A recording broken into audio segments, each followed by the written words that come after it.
Anita ma'am is also in here, Maharaj.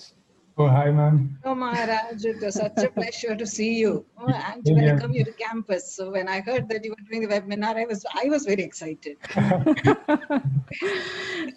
So, for the listeners, Maharaj was one of the best designers we ever had on campus. Usually it's computer science students. Maharaj was mechanical. But in spite of that, anything that was being done on campus, and we had many, many activities, Maharaj was a go-to person for any kind of designing and any kind of creative that was done. Maharaj, do you remember HYLC and TEDx? Yeah. We started that. Yes, both of them, for the listeners, both of them were student initiatives. That is the Hindustan Young Leaders Conference and the TEDx. And we were doing these kind, was like an international event. We had resource people and participants from abroad as well as all over India, and we were doing it for the first time. So all of us, students, faculty, all of us were involved, very excited and very stressed. And Maharaj was a very core part of those two events that we held. And so with these very few words, Maharaj, welcome to Thank you once so much, again ma'am. to the campus, and welcome to all the participants, both colleagues and students who are listening in. Thank you. It's a great pleasure to meet you all, and uh, I was not expecting that I'll be doing some webinar coming back to my college. So a little nervous on that part, yeah. It'll be great. Yeah. Thank you so much. Okay. Maharaj, before you begin, Maharaj, Maharaj, Yeah. just Jayashiva few. sir is going to introduce you. Good Yes, afternoon to yeah. all. I am Jayashiva Thomas, heading the Department of Mechanical Engineering. I am so pleased to have the chance to introduce our guest speaker, Mr. Maharaj, experienced designer at Microsoft, for today's webinar on all about being a user interface designer. Mr. Maharaj, our alumnus, completed his bachelor's degree in mechanical engineering during the year 2008-2012. He then instituted his own startup by the name of WebDefy during the year 2012. He secured his master's degree in design from IIT Bombay during the year 2013-2015. Subsequently, he worked as experienced designer at Adobe from 2016 to 2019. He is currently working as an experienced designer at Microsoft Bangalore. He had worked on designing experiences for products like Photoshop, XD, Illustrator, and he is presently working on Outlook products. He had been consulting and guiding emerging startups. He is among us today to talk on all about being a user interface designer. Without further ado, please join me in welcoming Mr. M.A. Maharaj. Now I hand over the session to our guest speaker, Mr. Maharaj. Over to Mr. Maharaj, please. Thank you. Thank you so much, sir. Maharaj, I'll just give few guidelines to the participants alone before you begin. To the participants, you have Q&A and chat available for you. If you have any questions, please post it in Q&A then and there. And for any technical difficulty, please post it in chat box so that the host will be able to take care of it. Over to you, Maharaj. Thank you. Yeah. Thank you, ma'am.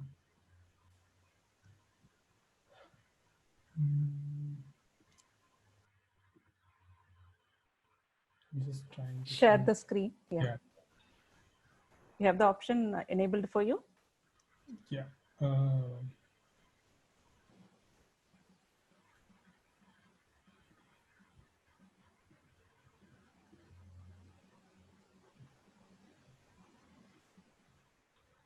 Yeah. Okay. Are you guys Yes, able to yes, see my yes. screen? It's Cool. good. Yes. So I've put out this presentation together in a way that it's a little more consumable, or little uh, introductory version of for design, so that it's not overwhelming for you guys to start with. So to start with my story, I just wanted to start with my story, and like my intro said, I was a mechanical engineering student, and during our college times we had a lot of opportunity from our college, to design our college work, like for example, like events or whatever design elements which we were exploring. Either it is department things, or cultural event level things. So that's where I kind of got introduced to design as such.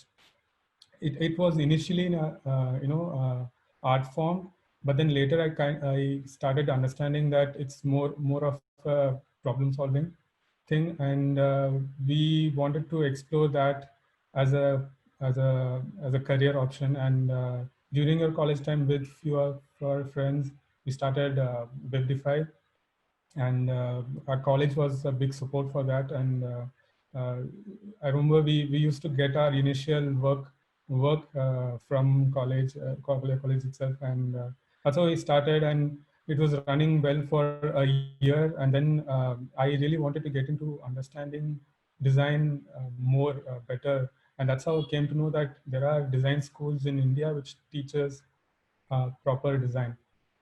And that's when I started applying to other design schools in India, and then I got into IIT Bombay to learn design. And post that, I started working in multiple startups, and then moved to Adobe, a bigger multinational company, and then currently I'm working in Microsoft. I think you all should be knowing Outlook, which is the email client for one of the biggest email client for enterprises. I work as a designer in solving some of the user problems which they face. So that's about it. Like I'll quickly get into what today we are talking about. And so the biggest question for today's presentation is, what is design? We have different perception of design, and different fields have different view towards design. Engineering has its own stand on what design is, which is more into technical side, and advertising has its own stand on design, which is more into visuals and other product related. And design kind of in this era, design kind of touches upon all the field which which majorly looks into uh, improving experience actually. So we all see design in a form of some kind of output, something like if we see a visual aspect of any like a car design, so that is considered to be a design, or a poster, even that is considered to be design. But then what exactly are we talking about? Like what then in that case, it comes to the question of what is design versus art. What do we consider as art, and what do we consider as design? So the major difference, what I would say, is that art is a form of self-expression, and it's a very emotional thing, and you try to connect with people with your expression of art form. It could be visual, it could be dance, or it could be in the form of music as also. But then when it comes to design, it's more of a problem solving space, where design exists only if you're trying to solve a problem using art form or any other visual aspect. Um, so like for example, if considering mechanical design, like if I say that I have to I bring up a problem statement saying that uh, I need users to sit in the car comfortably. So I get into solving that particular problem with multiple different approaches, like ergonomics comes into play, then leather design comes into play, like and also we start considering other visual aspects and physical aspects to design that to solve that one particular problem. And moving on, there are different types of different branches in this particular design area. Like the popular ones which we know are fashion design, textile design, apparel, advertising, graphic, and etc. The ones which are very related to engineering or a field which can be taken up by engineers, which engineering could help, are these set of design areas, which are some are game design, UI UX, product design, communication design, animation, and exhibition, graphic, and advertising. So these design are majorly related to engineers because of the programming side of that, and as well as very rational approach to the design problems. So from those collective branches, like I've taken UI UX design, which we are going to look furthermore in this presentation.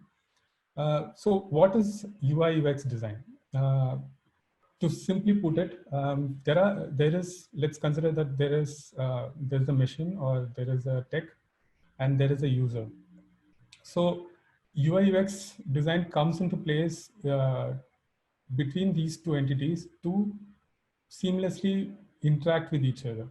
Like, for example, if I'm as a user, I have to talk to a computer. If I have to talk to a ATM machine, the user interface, the GUI which we see in the interface is what the mediating item. Like that's where we start communicating with the user. So should I saw some chat. Should I start replying to it, or? Not Maharaj. We can take it at the end of the day also. But your voice is bit breaking, so that's what they have represented actually. Oh, okay. Try to say. Okay. So UI UX is majorly playing a role in technology, where we try to solve or try to make the user comfortable with whatever devices he's engaging with. Let it be a TV, a mobile phone, or in this example, like the ATM machine, where my purpose to interact with that particular machine is to take out some money out of it, or check my balance from it. So how easily can the user interact with it, and how widely can it be used by different set of people? So a lot of thinking gets into designing that particular interface, where we have to consider people of different age group, people of different ethnicity, or different levels of literacy. We try to make it more simpler in a way that it's accessible by everyone, and that's the better, and that's the solution which if it serves the if it solves that particular problem, then that's the best UX that it has that we have done. So yeah, so people always say that it's UI UX is a handshake between the user and the product. So that's the major primary goal or primary principle of UI UX design.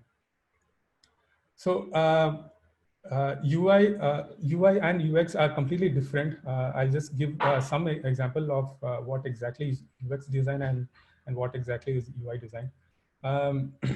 UI UX design is more. It's not visual, but it's like it's a psychological level. It's an experience level. UX design is used to improve experience with the user's experience. Also, it helps the user to get things done faster. Like for example, if I have to call someone, like I should be able to reach that particular person's number faster than before. In earlier days, there was no, like for example, in earlier days there was no search button. So I have to always scroll down to a particular name, and then it takes a lot of time for me to reach that person, and then get into a call with that person. So again, that is a UX problem that is considered to be a UX problem, where these days we have tried to solve that by giving a search button, or making helping the user to pin that particular person, or giving a section which is called as recently used or most used user. So that way we try to reduce the time spent by the user to reach his goal. So these are these are some of the parts where UX plays a major role. It's always experience and effectiveness, and it always considers psychological level, psychological behavior of the user, and it always plays along with that.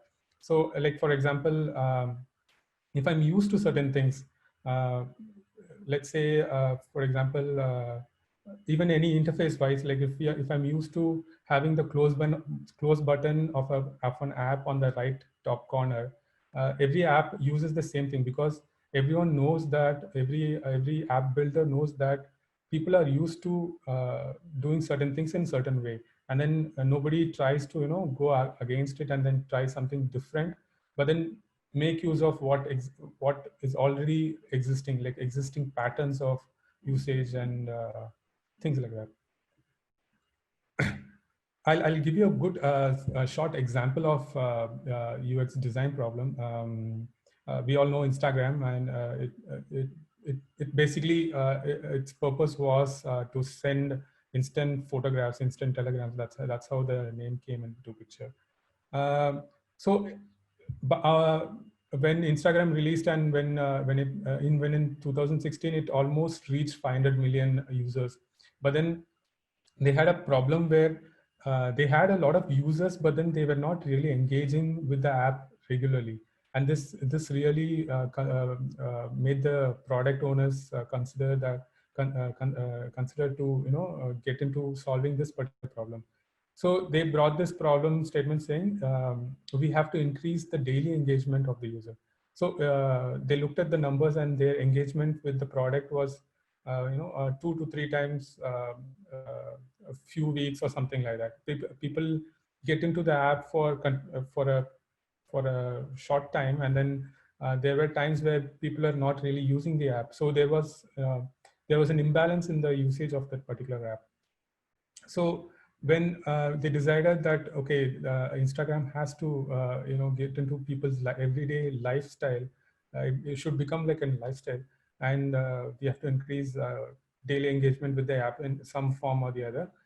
Designers came up with this solution of having stories. So that's how it came about, saying that we'll have a concept which is called stories, which are similar to the content which we already have in Instagram, but these are disappearing content. That way, they try to change the user behavior by making the user to come back to the app every day to see uh, the content shared by their friends and the people whom they follow, because they kind of they know that the content will disappear in 24 hours or something. So that small behavior change actually increased daily engagement with that app, and within the same year, Instagram saw a spike in their new user engagement. And the other problem, the other interesting problem, which was done by BetterHalf.com, was on improving serious dating experience. When BetterHalf.com, it's basically similar to a matrimonial website, but they wanted to approach couples in a dating experience. So when they entered the market, they were looking at the existing matrimonial websites as well as the existing dating platforms, and they had an extensive research on it, and to find out what exactly is the problem with dating applications. And then the major pointer which came to them was that the users are given more options. So that's one of the major problems. For example, they are served with lot of option to meet different people. It's not even meet, like they in a single day they will be able to go through hundreds of profiles, and they had access to such amount of profiles, which made the users to not really engage with one particular person, or not really get to know with one single person. So with that, they saw that the the people's behavior changed towards the way they see dating, which in earlier days it used to be a prolonged experience. Instead, it has become a shorter experience in these days. So the only solution which BetterHalf made was to limit access to the profiles. So they started from they initially had given access to hundreds of profiles for the user, and instead of that, what they did was they brought it down to 5 profiles per week or per day, uh, which actually increased better dating experiences from the users who are using this particular platform. And they even shared their successful dating experiences on throughout the website. You'll be able to see it if you see their testimonials. So this little change actually had some bigger impact in the user behavior. So coming to UI design, UI design has has a lot of verticals over it, over this aspect, and I've just listed on some 6 verticals from this plane. So the first one is visual experience. Visual experience is something which the first glance of that particular app, from the first glance of the particular app till you finish your whatever purpose of that app, like it's the experience which we see and consume. So that visual experience takes care of that. Like for example, if you're there's a difference between a game experience versus a regular application. Like the visual experience actually decides what the user should be feeling. For example, these two are the same button, but then if I see the first one, it gives more of a playful experience to me, and the second one is more of a serious or to say. It could be a button from a video player or some other website or some serious website. So visual experience actually decides what the user should be feeling initially, and then how he should be engaging with the product. And so it has its own language where it carries forward. So this visual experience maintains the visual language of that particular product. Like for example, if you see a Facebook button somewhere which really is not from that app, but still you'll be able to identify it's a Facebook button. So that is the visual language which they have maintained throughout. It's always if Facebook is sticking with blue color, they always stick with blue color, because they have to show their branding in every aspect, or in every platform which they share with. And coming to colors, if you noticed, this is an example which I've given for some of the food apps. So colors, like naturally we have some connection to colors, like right.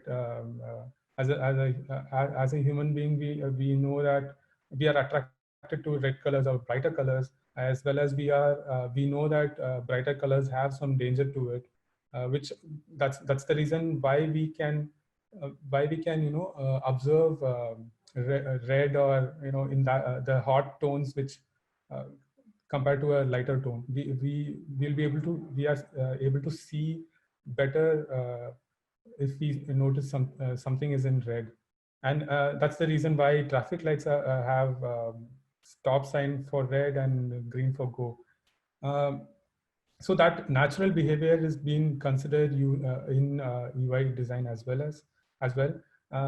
So the choices, the color choices which are made in UI, it's not random. It's always planned. It serves a purpose. It has to be there has to be a need, or there has to be reason why they are using a particular color for a particular theme, or for a particular button, or any other UI form.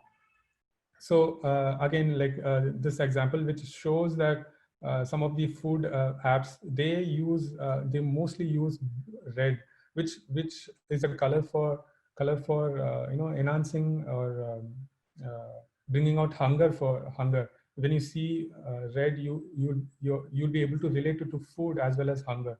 And if you notice, no other app uses blue, or they food apps generally use red, and they might get into green to represent nature, but then they'll never get into blue color, which naturally is considered to be a toxic color. When you see something blue, you know that it's not edible, and that's the reason why blue is never used in any of these apps. So these are some of the basic things, but then going beyond, there are a lot of reasons why different colors are chosen to be used in a particular UI experience. And UI design majorly plays with colors, so it's a requirement that everyone should know color theories and principles around using any of the colors. And graphic design. Graphic design is a major part in UI design, where it's a representation of some action, or some element, or something that is easily relatable by everyone. And these days, graphic design, UI design leverages graphic design because most of the products are global, and it has to communicate with a lot of different users across the globe. Like for example, if I'm using a next button, it's easy for me to use just a button or a visual representation, instead of having it as a text, which I'll have to translate to different languages, and sometimes people might not be able to read it or understand it, but everyone kind of can relate to a visual representation. That's one of the reasons. Also, branding is one of the major player in graphic design, where you see a brand, and then you kind of connect to what exactly it is, without even mentioning the names. For example, here this is Shell, this is Starbucks, and Apple, and so on. So it's majorly to do with relatability, and to go with most global.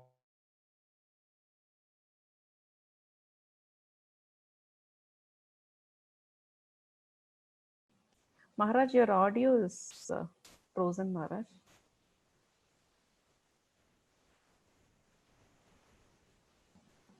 I think he's having an issue with his internet, ma'am. Internet has gone down.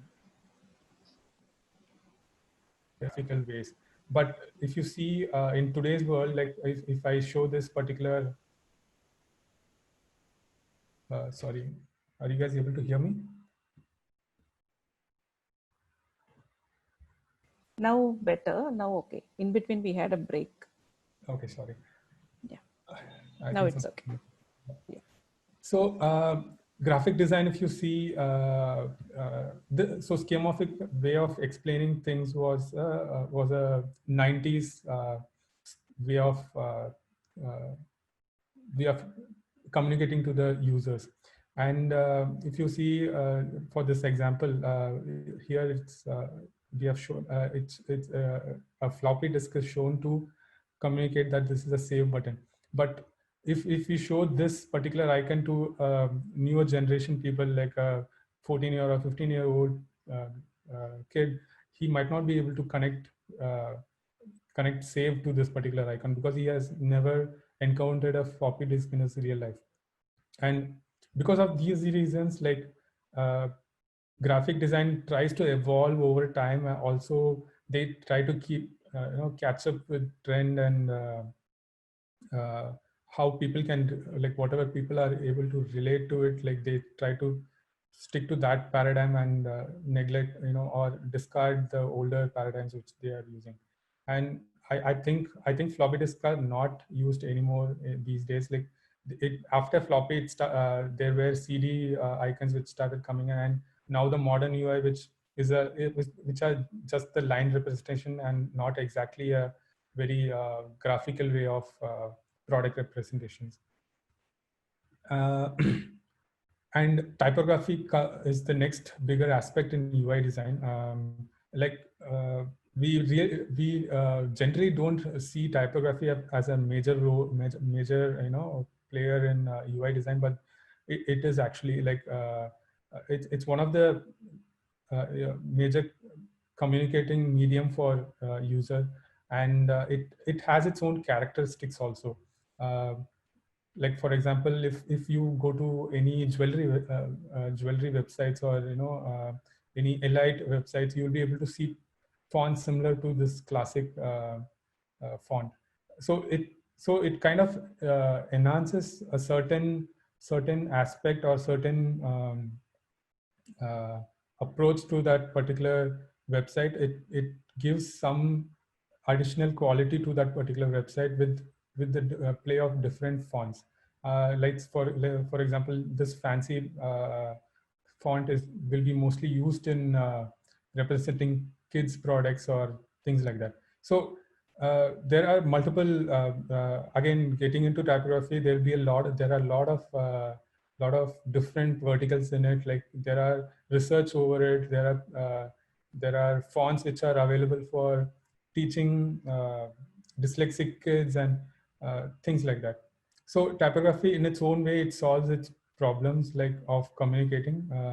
It also plays a major role with people who are colorblind, and people who are people who have some kind of blindness towards devices. So they have different fonts which adapts to or makes it more easier for them to consume the content from the devices.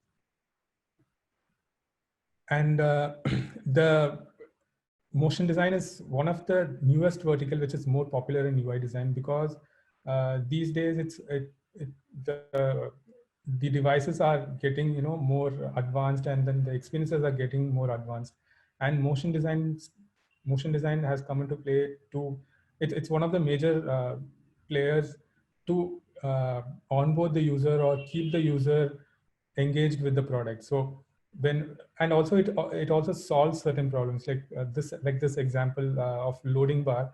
It's a simple motion design where it communicates to the user that you have to wait for some time to get to the next part of this whatever you're working on. It also makes the user to give it time or spend time. Like for example, if there were some experiments where the users were given without a loading bar without any progress, but it just said loading, and the users were not really able to relate to it because they don't know how long they should be waiting to get to the next page. And this is a simple communicating thing for the user, where it provides some or I would say that it communicates with the user live, showing that things are happening, and then as soon as it finishes, you'll be able to see this. So that way, user is more less anxious towards the product, and he'll be able to easily wait to get to the next part of the product. And accessibility is one major part in UI design, where it comes in the last part of any product deployment or a product build, where every product is made accessible, friendly, where people like blind or colorblind people will be able to access a visually representing interface. So tab is one such example where most of the colorblind people or people who are not able to use the visual cues, they always use this tab experience to go through the whole product or the website to understand what is present and where they are going. With the use of tab, they'll be able to get audio cues to navigate. And again, color theory comes into play in accessibility, where colorblind people, most of them have this particular blindness where they won't be able to differentiate between green versus red tones. So that way, in that scenarios, what the users, what the designers do is that they always enhance the contrast of red or the contrast of the green and make the difference between green and red. So even if that even if a colorblind person comes to the website to see, he'll be able to differentiate the red and green, even though they look similar, but then with the help of the different contrast, they'll be able to identify this as a red versus red as a different entity from the green. And coming back to UI UX design, in the industry now, it used to be UI UX designers. The aspect of UI UX design used to be separate, and there used to be UI designers and UX designers who were working together on the same product. But as industry is evolving and as products are evolving, industry started expecting UI UX to be done by the same person, where they no more see UI as a separate entity from UX, but they see it as an experience together. And that's why the name UI UX designer is slowly vanishing, and newer titles like UX strategist, product designer, experience designers have started to come, visualizer. So these are some of the new titles which are started to come into the market, which kind of represent that the industry needs one person who can do both, and not exactly two different people to be hired for the single product. So how design is placed in IT industry? So I'll talk about what exactly product design does, product companies does and service companies does. So in earlier days, it used to be all the products used to be product centric. Like for example, if I make as a company, I make a product. I come up with an idea. I just make a product, and then I give it to the marketing team, and they will try to sell it to the users. So it was more like a push approach, where I give a product, and then the marketing takes its own way up or approach to bring it to the user and make the user engage with it. From that approach, we have moved to a user-centric approach, which is the pull approach, which is more a subtle and easier or a delightful approach, where we get into understanding what the user needs are and then build products on that. Instead of building a product first and then giving it to the user, it is more of you get to know what the user wants and then you build a product. That way, once you build a product, users are prone to get attracted to your product, or they'll really want to try your product out. So the reason for user-centric is that, again, it's a deep understanding of the people. We'll be able to understand, it pushes to understand the people whom you're serving for. And also it pushes the product to reach its imagination. Like if it's product-centric, it used to be like whatever is possible is what comes out as a product. Like there's no there's not much of a vision which pushes the product to go beyond what the current capabilities are. Instead of that, like if when user centric, it neglects all the possibilities which are available right now, or neglects all the limitations which are in the there in the product currently, and it always aims at solving the problem with the highest imagination as possible. And then they always so companies, what they do is they don't restrict the designers or the product team from going to their maximum imagination to build the concept of the product. And once that concept is built, uh, let's say that's considered to be the ideal product or ideal experience that can be delivered to the user. What they do is they'll from there they take the ideal product and keep that as a north star, and then they start building slowly, little by little, towards achieving the ideal goal. And that's how products these days are pushing their approach or imagination to reach better goals. And also, companies have realized that desirability is the key concept to a successful product. Desirability of the user. And so again, like to enhance the desirability of the user, you have to focus on the experience of the product, because if it from a point of view of the company, if I'm creating a product, like there'll be tons of products which are already available in the market. So what different thing, what am I doing different? Like how my product's experience is different from a different product.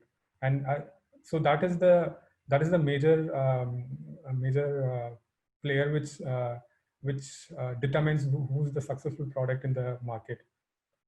You could take an example of even Uber and Ola.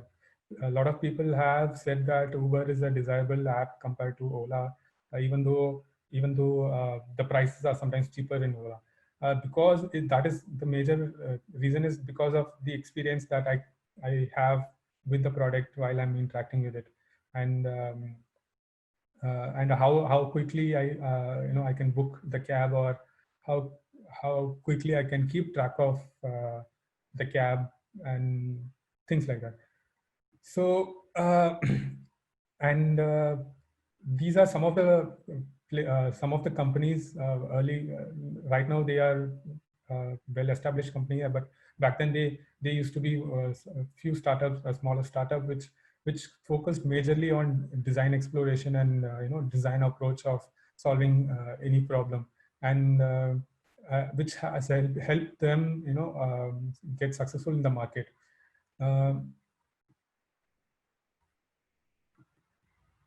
I'll quickly go through the design process which is followed in the industry today. It's so the product team brings up with a problems statement.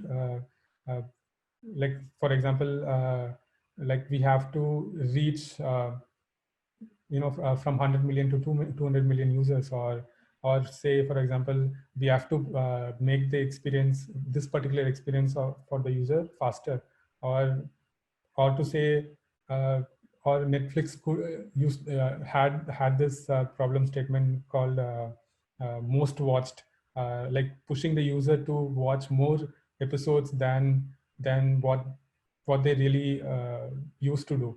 So when these kind of problem statements are brought by the product team to the design team, and what the design team starts doing is that they start getting into understanding the user problems, the actual problems. They'll see they'll get into research part of it. They'll talk to a lot of people. They'll do qualitative and quantitative research on it, and try to find the core hypothesis, like try to validate their hypothesis, or get into the actual problem and see see the values of solving or see the potential solutions that could emerge out of that research. So once that research is done, they get back to the product team. They start brainstorming with them. They design when it so as an entity, it's always a representative for the user. So it never talks about the business aspect of it. But then once the research is done and the research is put in the table to the product team has engineering team, the product managers or the product owners who brings the business aspect of it. So even though sometimes when design says that this is what the user needs, but then from a business side, if it's not agreeable, they might not do it. So all these three different product participants will come to a conclusion of what should come out of this research, and then they'll get into a product idea. They'll form a product idea. Once the product idea is formed, they'll get into developing or conceptualizing that particular product idea, like or making a prototype, for example. If it's an app, they'll quickly get into sketching the apps and visualizing how the app works, and or the smaller workflow, how it works, and then they take that to the users, to the same users who they did the research on, and then they test the product. So they check if the users are able to see a solution for their problems, which they have already mentioned. And this is a very iterative process where it goes in cyclic order, where people come back and then they'll test, they'll recreate things again, go back and test things, and simultaneously they get a lot of different insights as well as different ideas. They'll be able to see which idea goes through or which idea sees most success with the user. So they take that up and then they'll finally deliver it to the product team to develop it. So in recent times, in most of the companies, they call this group as triad, which consists of engineering, product owners, and the designers. So all three people have equal say on the product, how it should be evolving as. So engineering brings the feasibility and the logical side to seeing the product. The product owner brings the vision or the market expectations and other business aspect to the product. Designer brings the experience of how the product should look and feel for a user. And this is the same setup in service companies as well, but then the requirement is already set by the client, saying that the client comes to the service company saying, this is what we need, and you have to build it. And sometimes there might be research happening, but then service companies generally runs in time-based, time-bound product delivery. So that way they reduce the time of research and try to have more iterations within their team, and then they get on building the product much quicker than a product company does. How engineering helps in being a designer. So at least from my point of view, I've experienced that mechanical engineering has helped me a lot while I was working in some of the new age bike products, like if you know Ather Energy, which is a electrical scooter. I had some work done with them. So I was able to relate to what the experience of a bike needs to be because of my background in mechanical engineering, which again, like, so when it comes to design, like there are different verticals where we tend to get pulled towards based on our UG learning or our programming skills or anything or things like that, where it's always a plus point to have have a background in engineering, and that's the aspect which even companies look at designers. Like they prefer more engineering turned designers compared to art student turned designer, because they see that engineers who are designers have more rational approach to that particular problem. They have a rigid approach to understanding the problem, and programming skills always helps the designer to move ahead. And if also communicating the idea is most important aspect in design. Being a designer, where you have to get the team onboarded with the idea which you're proposing. So I see these as 4 pillars or 4 things which actually helps me as a designer, which I've learned being an engineer. And how engineers can leverage design. Again, the major pointer is that you start looking at things from the user's shoes. Always start thinking, if whatever you're working on, see if a user will want it, or as a user will I be able to use it, or as a user will I want this, or as a user will I be frustrated with the product, or things like that. So you always get into the shoes of the user, empathize with the user, uh, understand the user's problem, and then approach your solutions, or approach your work towards that problem, instead of staying outside and seeing, okay, this could be the thing which the user wants. So instead you assume yourself as the user and see what I would be wanting for this particular product, or this particular problem for me to solve. Future of design in tech world. So like we are currently in a stage where we kind of have apps and programs and products for almost every aspect of it, like from delivery to entertainment. Everything has been solved by tech. So what next? So right now it's mostly towards enhancing the user's experience, and improving the delight of that particular user, where we are moving ahead from solving the basic problem to making the user more comfortable. And these days users tends to look at products which are more comfortable, and comfortable or gives better experience compared to the other products. And in this tech world, it's hard for convincing a user, and because users get to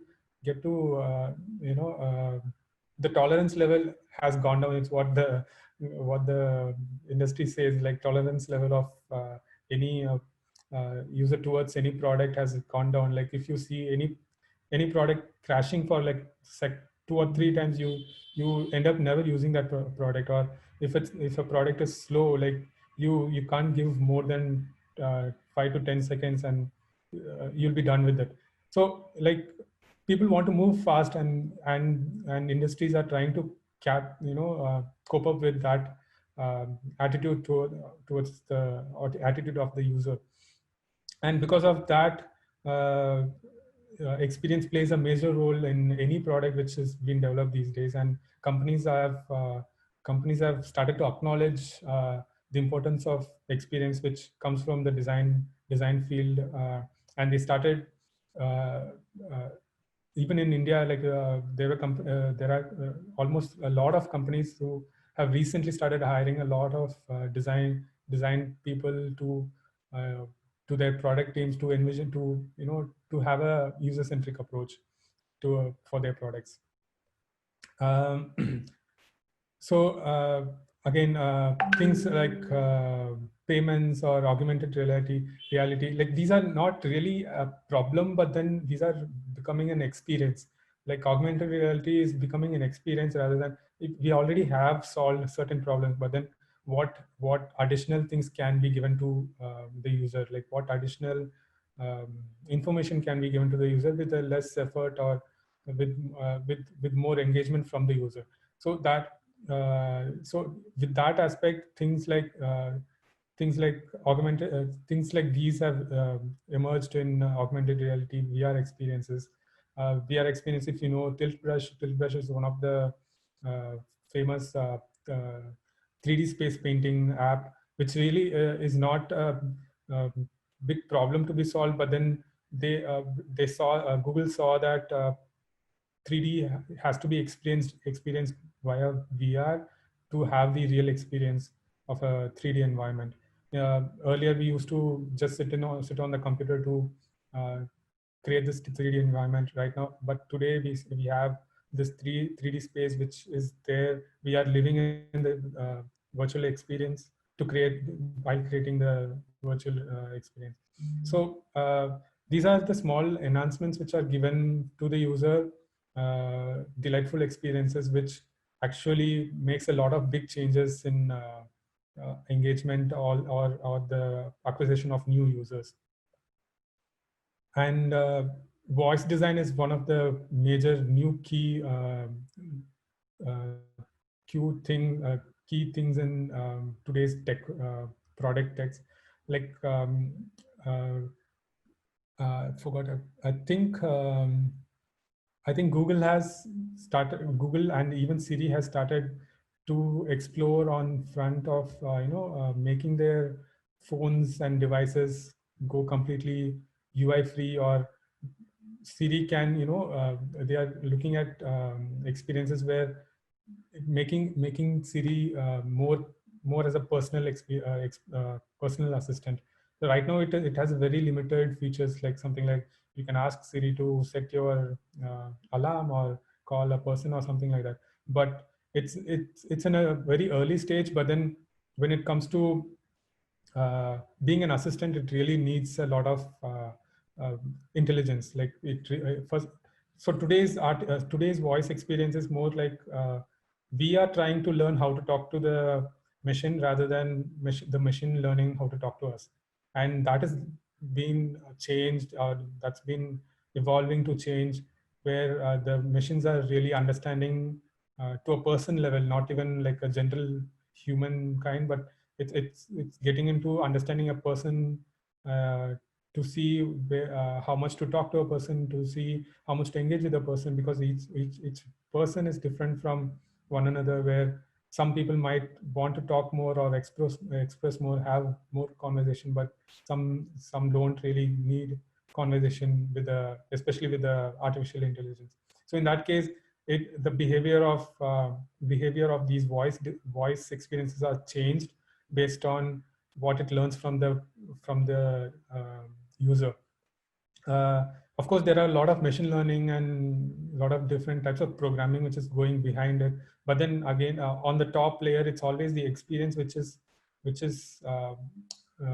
shown out to the user, right? So that again is a lot of designers are put in these kind of projects to actually get the right experience to engage with the voice interface. Recently, I think even Microsoft Hyderabad, where Cortana experience stays, they started hiring like a lot of designers for just to design the experience of Cortana behaving with the gamers and behaving with the kids. And so they are teaching how it should talk with kids versus how it should talk with their parents. So how to pursue this design? So what I did was in my earlier times, before even getting into design school, I used to look at problems. Like I used to surf for problems which are, or you just look around your your day-to-day life and see what kind of problems you are facing, and see if it really has any solutions to it. If it doesn't, start sketching some ideas to it. You don't really have to be a good you don't really have to have artistic skills for it. It just have to be like a flow diagram or something like that. So basically, it has to communicate your ideas rather than being visually good. So so start sketching ideas and solutions, and then start documenting it. Make it as a portfolio. If you're good with softwares, that's really good. Like you can try making prototypes out of it, and then try testing with people for the problem which you are solved for, and then start documenting what the reaction of those people are. So what we do as an engineer is that we take a problem, we solve it, and we really don't go out to test that out much.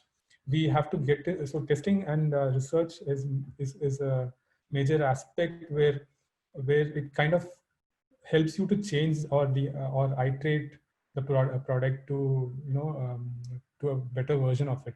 So always test whatever you're building with building with it with the product, and try to be try not to be biased towards your product, because I know that you have spent a lot of time building it, but you should be always always in the mindset that accept it can get scraped any moment. So go to the user, start asking them questions on, see how they behave with or experience how their experiences towards your product. Come back, iterate more, and start building better versions of it. And this kind of builds a portfolio, and you can start right after engineering. Also, you can approach companies with these portfolios to get a design field jobs, and uh, or at least get engaged with design teams. Uh, Also start connecting with designers across different platforms. Like LinkedIn is a good example. Even Instagram is a good example to connect with different designers and find out what can be done, what needs to be learned, what is the trend. Keeping up with the trend, and see what exactly you want to learn. Like what is the particular stream which you want to go. If you really want to get into just UX design, uh, uh, it's more technical. You can get into understanding what the researches are, what the methods are, and get deeper into one particular vertical which you are interested in. And as always, like higher studies does help, but I have friends and colleagues who have not done higher studies in design, but still they are good designers, and they are working with me. They were some of them were my bosses who have just done the engineering. But so yeah, it all needs the approach, and the thinking has to change towards towards seeing the problems in a different way, in a design friendly way. Uh, and these are some of the design schools which are in India. Like NID is one of the oldest design schools in India, and a lot of IITs are having design disciplines these days. The latest one is IIT Hyderabad has design discipline. IIT Kanpur, IIT Roorkee, and NIFT used to be only fashion driven. Has to have fashion driven courses like textile, leather, and communication, but they have also realized the emerging market, the need for emerging market, and they also have started courses which are mostly into digital space, which actually helps the students to new students to become a UI UX designer. And yeah, I think you'll be able to Google out any school, all the information on the schools, and um, you'll be able to see what exactly are they looking for, or what they teach. From that, you'll be able to get an idea of uh, what the general design aspect in different schools in India. So yeah, that's about it. like I try to cover different aspect of design in smaller chunks. Like let me know like what you think, and what if you have any doubts, we can have a discussion on that. Thank you. Thank you, Maharaj. Yeah. I think, in fact, before listening in, I was thinking UI UX is, something more into computer science or coding. And in fact, one of the students has also asked that question. Is there any specific programming language that you need to learn to become a UI UX designer? So UI UX, the basic need would be to at least start building a website which needs HTML, CSS, the newer versions, or JavaScript is a good start to learn. So anything, any programming language which deals with visuals is good to learn actually. HTML is a good start. Pavan, you have a question, and also a few of the students have asked, do you want to put forth that to Maharaj? Yes, ma'am, I'll take it up forward. Yeah. Okay. We have a question from a third-year student. As a front-end developer, does he need to know what he learns in UI UX? It's always good to have knowledge. For example, when you are entering the industry as a front-end developer, you will be always given a design to develop, right? So if you don't have the knowledge, or if you don't have the interest in seeing what the design is really solving, like you'll end up just developing what the design has been given to you. That is really not going to help us in improving or improving or developing our career growth. It's always good to have viewpoints in different aspects, and especially being a front-end developer, you should be able to at least reason, or have some healthy argument with the design which you have got before you get into developing those items. Yeah. This is one question from me. There are, when you classify the necessary skills, or what do you say, the 3 types of skills for UI UX designing, we generally classify them as necessary skill, defining skill, or distinguished skill. So any insights on that, as what is necessary, what is designed, and what is distinguished from each other? Something like Photoshop is called as necessary skill because you'll have to do it, or Illustrator is necessary because you'll have to do it in whatever design that you use. So software skills are important, but the base should be the understanding for the for UI UX, and I really won't call software skills as the basic skill required for UI UX. It's like it's a software knowledge which you are using it as a platform to communicate your idea, right? Like there are designers who in earlier days they used to just sketch things on paper to communicate to the developers, and because of the newer applications, and so you don't have to really get into the older softwares like Photoshop or Illustrator. There are really good easy applications which are available in the market now, which really doesn't need you to spend more time to learning it. So instead of it's a easy platform where it helps you to put your ideas out quickly. So concentrate on your ideas, concentrate on your approach to solving and understanding the problem, and use these software skills to deliver your ideas. This could come in the later part where obviously, yes, companies don't ask for software skills. It's given that if you're applying for a design job, it's given that that some of the design softwares, or you are ready to learn some of the design softwares. And additionally to that, programming skills is it's an add-on. Like you will be able to shine, or you'll be able to distinguish yourself from the design lot, because not many designers are coder friendly. But if you have some knowledge in programming, it's really helpful. It's also also you don't have to even if you don't have coding knowledge, but if you have some knowledge on what exactly happens in the programming world, even that really helps, because you will be always having this thought behind your head on what exactly can be done in a web platform versus a desktop or a phone. Like for example, touch devices have a different interaction, which only a programmer are aware of, right? So those kind of things.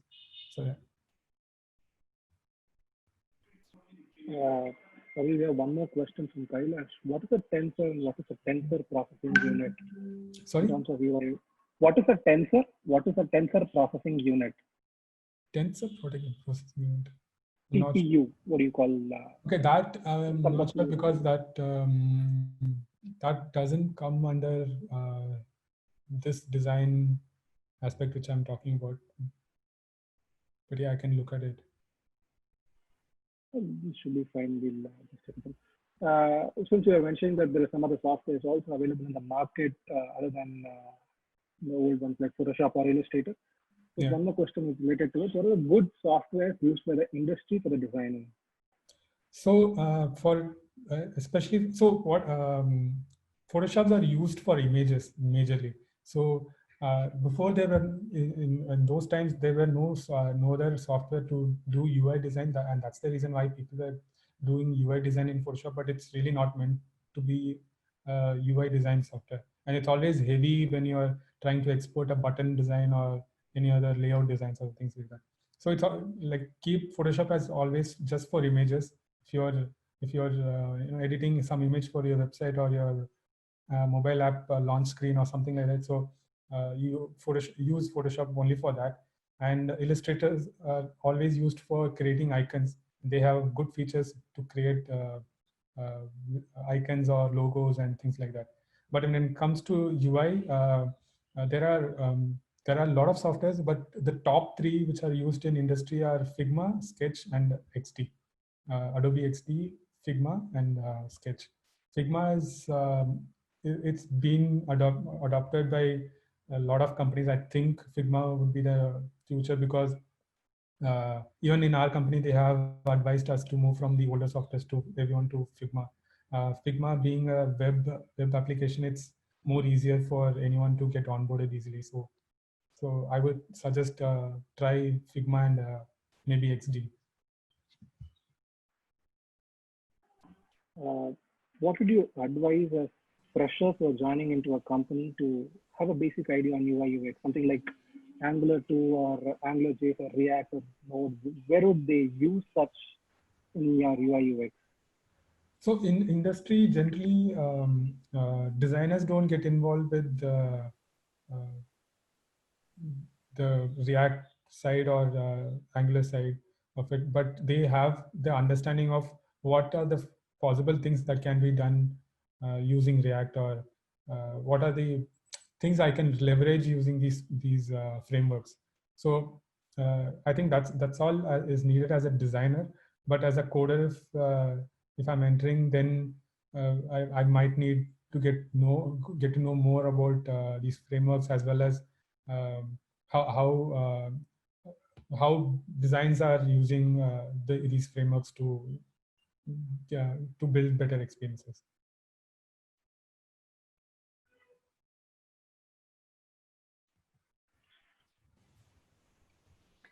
And there is also one more question from Satish. Mm-hmm. What are the things we need to get strong or go through before attending any UI UX interview? Okay, so UI UX interview. So generally in interviews, what they do is they'll give you a problem there and then see how you're trying to solve it. Like, so they won't really look at what your solution is, but they look at how you're approaching to that. What is your process? What is your thinking process?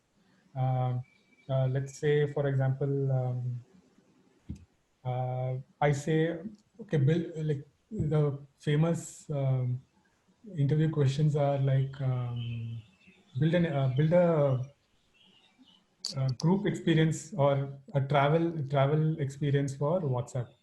Like today, what we do is in WhatsApp, we for every travel or every group, every event, we create a new group, which actually, we end up never using it. So groups keep on getting added, and we just use it for that particular event, and we just not use it after it. So it's actually a problem which WhatsApp is facing, and they are trying to solve that. So, and if you say, how will you solve this particular problem? Then you start thinking from how the whole journey has to be. Let's say, like my journey with WhatsApp is, if this particular feature is there, how will I start using it? So that's how you should start thinking. Let's say, for example, I uh, let's say next week I'm going to travel to some place with few of my friends. What I'll do, I'll open up WhatsApp, I'll create a travel event. Let's say that travel event, so travel event means that travel, after the travel, that particular event is not really valid. So it's going to be a temporary thing. So the travel event can ask me when I want to travel, and because the WhatsApp knows that it's a travel event, it can readily give me suggestions on, booking tickets or booking hotels or uh, sightseeing spots. So suggestions can come up from there. So how, like, you should think on making the user engage with that process of what he's trying to achieve. Like, you see, when I'm traveling, I need these things, and these are the things which I'll be doing. So how can a interface, or how can a product can readily help me in doing these things, or making me a more organized, help me more organized in doing this particular event. So this is one such example. But yeah, so this is the approach which we have to always go through. um, and and also for the basic interview questions, I think uh, it's better to search for principles on UI UX. I think you will have a lot of content on the web if you search for principles to follow while doing UI UX design. Consider learning about aesthetics. Consider learning about um, accessibility and engagement, um, game design theories, because game design theories are applied in certain apps also these days. Like, for example, if you take Google Pay, they have this scratch card design, right? Which actually engages you to uh, encourages you to get engaged with that particular product. So these are smaller things on how to keep the user in loop, or how to keep the user engaged with the product. So these will give you a upper hand in thinking beyond what the problem is. Like, if in an interview, if you're given a problem, start thinking around it. Like, what more you can do, just instead of just solving that problem. You should always have a better suggestion for the user to take that problem, or take that engagement further, and not really solving it and just leaving it there. So these are some of the good practices to follow for design. Thank you, Maharaj. Maharaj, in the beginning, you told how KCG helped you, or, gave you the path towards what you are today. And can you just share your experience from mechanical engineering at KCG to the UI UX designer at Microsoft? What was your path, and how did you handle it? Yeah, so I think I'd say I would really thank Anita ma'am for this. um, so a lot of college, like, I started with doing posters to college events, and I used to sit in mechanical lab. Like, I had to get special permission to install Photoshop into the lab machine. and that's how I started learning the product. I remember like when we started, that came into picture because we wanted to print the biggest banner ever done. So we went to the banner shop, and then they were doing some bad design. I like, even though I was not so aware of design, but I could see that it had some bad color choices and things like that. So I was looking at if can I do it by myself too, instead of just sitting with them and explaining things. So that's when I started. That was my first experience with Photoshop. Like, I had to go through a lot of YouTube videos to understand the product and sit and finish the poster and the banner in college. And that was my first successful product. and and from there it picked up. Like, I started doing college brochures, and um, uh, I came into UI UX when we were doing a website for HCL and TEDx. So I was designing HCL website, and that like that, and that's the point where I started observing how websites are designed, and why they are designed in certain way, and why they are having certain navigation in certain way. And being a mechanical engineer, like, I was too far away from programming and computers. So this actually helped me to start seeing the fun side of computers. So and there was few of my friends from computer science department who actually helped, who actually we started Webdify along with them, Russell and Mohan. So I used to interact with them a lot in understanding how web platform is developed and how things exist. So that's how it went.